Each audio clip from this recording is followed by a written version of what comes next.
Bismillahirrahmanirrahim, të nderuar vëllezër dhe motra, sonte jemi në episodin e radhës, pikërisht në podcastin e Forumit Sëndetor Kata Çajdi. Jemi me Semi Berberin, mirë se keni ardhur. Mirë se ju gjej profesor, selam aleikum. Kënaqësi për ftesën. Kënaqësia është edhe imja, duke qenë që je pjesë e forumit për disa vitesh. Në vitet 2017-2021 ke qenë pjesë e Forumit Sëndetor. Njëkohësisht ke qenë pjesë edhe punës vullnetare me nxënësit e fëmijëve, po themi nënvjeçarë dhe shkollës mesme, duke ndihmuar tek matematika, duke pasur parasysh që ti je specializuar për matematikë. Po. Dhe ka qenë një kontribut i jashtëzakonshëm që ke dhënë tek forumi. Dhe për ne është kënaqësi që kemi këtë brez që kontribon në shoqëri. Do më thuash pak kontributin jot tek forumi dhe çfarë ke përfituar nga forumi? Unë sinqerisht ndihem e vlerësuar që jam e ulur në radhë të parë përballë teje, profesor, sepse ju shoh si një nga udhërfysit që kanë lënë gjurmë në formimin tim, si akademik, si psikologjik apo dhe mëtej. Kështu që me të vërtetë ndihem e vlerësuar që jam këtu sot. Për sa i përket rrugëtimit tim në Qatar Charity, mendoj që me jetën time studentore çdo gjë nis me forumin dhe vazhdon me forumin. Kanë qenë të shumta momentet që ne kemi bërë takime javore të mbushura me mesazhe, me lloje të ndryshme aktivitetesh, po ajo çka unë do të doja që të veçoja do të ishte momenti ku gjatë muajit të Ramazanit ne zhvillonim aktivitete të jashtme duke u qenë më pranë shtresave në nevojë apo edhe jetimëve. Kështu që për mua ato momente kanë ngulur shenjë në zemrën time dhe i shikoj si i admiroj dhe them ku t'i gjej dhe njëherë për t'i përjetuar ato lloj momentesh. Me të vërtetë kanë qenë momentet që nuk vinë më.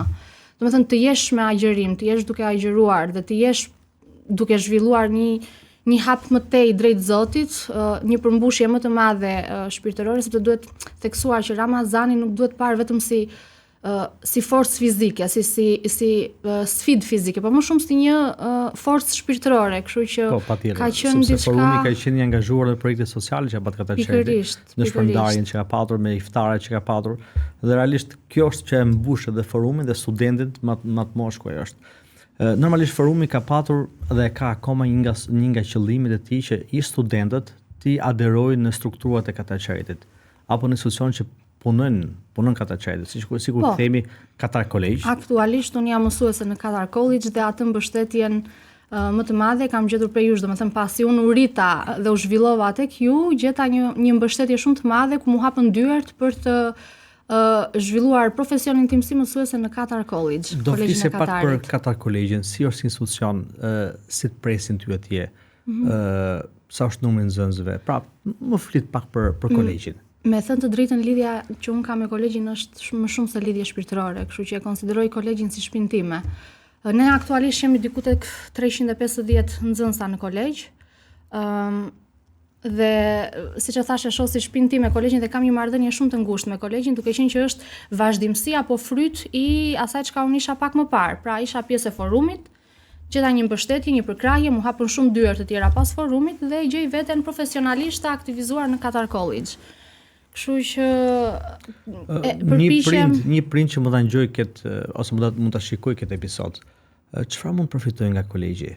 Po pse do të më ardhi kolegji? Atëherë, çfarë del natyrshëm nga ty? E kuptoj. Është mesazhi. Pra ti sot je me fëmijë dhe do të çojë fëmijën tënd te kolegji apo? Pa diskutim që po, profesor, sepse përveç kësaj pjesës së formimit të përgjithshëm akademik dhe shkencor ku stafi është thuajse i mirë kualifikuar, mirë organizuar, pjesa shkencore, pjesa akademike, ekziston dhe një lloj sigurie që unë gjej apo e shoh edhe tek prindërit që regjistrojnë fëmijët, domethënë që kanë një lloj sigurie tek kolegji.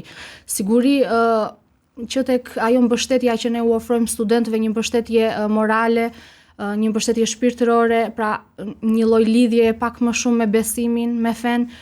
Kështu që unë pa diskutim djalin tim do ta regjistroja direkt tek kolegji. Pra ka po themi ambient mikpritës edhe nga stafi edhe për edukimin e fëmijëve nga ana morale, po themi se. Nga ana morale këtu gjejmë shumë siguri. Nga edukata që jepet aty dhe mendoj që është një nga besimet e bukura. Po pra, sepse jo vetëm pjesa akademike ka rëndësi për mendimin tim, por edhe pjesa e moralit, edukatës së mirë, e besimit. Për mua është kënaqësi që të ishe sonte në episodin e sotshëm, pra, por çfarë porosie ose këshille do jepje studentëve të të cilin e ndjekin këtë emision ose këtë podcast, duke qenë që po themi brezi po themi ke qenë pjesë edhe koronës, prandaj fillon një brez i ri dhe ka menduar që mas 2020-s edhe njerëz kanë filluar mendojnë ndryshe. Kush është këshilla jote? Do të ndalesha në dy lloj këshillash. Këshilla e parë do të ishte që duke qenë që Ramazani nuk duhet parë vetëm si agjërim apo si sfidë fizike, siç e thash pak më parë, duhet të kushtojmë një rëndësi më të madhe edhe pjesës së adhurimeve, pjesës pra ti japim kohë vetes tonë për adhurim. Afër Zotit, dhe nuk duhet parë agjërimi thjesht si agjërimi i stomakut, duhet vlerësuar pak më shumë edhe agjërimi i mendjes, i zemrës, i shpirtit. Dhe lexova një shprehje pak më parë para se të vija këtu, domethënë që thoshte, nëse nuk ka sinqeritet, kot që lodhesh. Kështu që mendoj që duhet t'i kushtoj një rëndësi më të madhe sinqeritetit. Pra çdo vepër që kryejnë, çfarëdo lloj adhurimi që studentët të bëjnë, të jetë mbushur me sinqeritet. Nëse ti ke sinqeritet tek i Madhi Zot, mendoj që dhe vlera do të jetë me shumë fish tek Zoti, inshallah, dhe më e pranuar normal. Dhe mesazhi i dytë do doja që të gjithë studentët të kthehen tek rrënjët e tyre, pra tek më të mëdhenjt, tek gjyshërit, tek prindërit e vet, dhe të hyjnë në diskutime pikërisht te tradita e Islamit, te tradita e Ramazanit, të pyesin gjyshërit që si ka qenë Ramazani më përpara, pra të marrin ato themelet e Ramazanit të dikushëm dhe të bëhet kjo lidhja me kohët e sotme, duke qenë që dhe teknologjia është në bumin e saj më të madh dhe nuk duhet parë vetëm si aparat telefoni apo si mjet teknologjik, po të jetë krah me traditën edhe me vlerat e moralit të parëve tanë. Pra të pyesin gjyshit si ka qenë Ramazani më përpara, si ishte ajo koha para iftarit, kur thirrej ezani, ai bashkimi me miqt, me të afërmit, mendoj që ka vlera të mëdha shpirtërore. Zoti shpërbleft. Amin, profesor. Për episodin e sotshëm.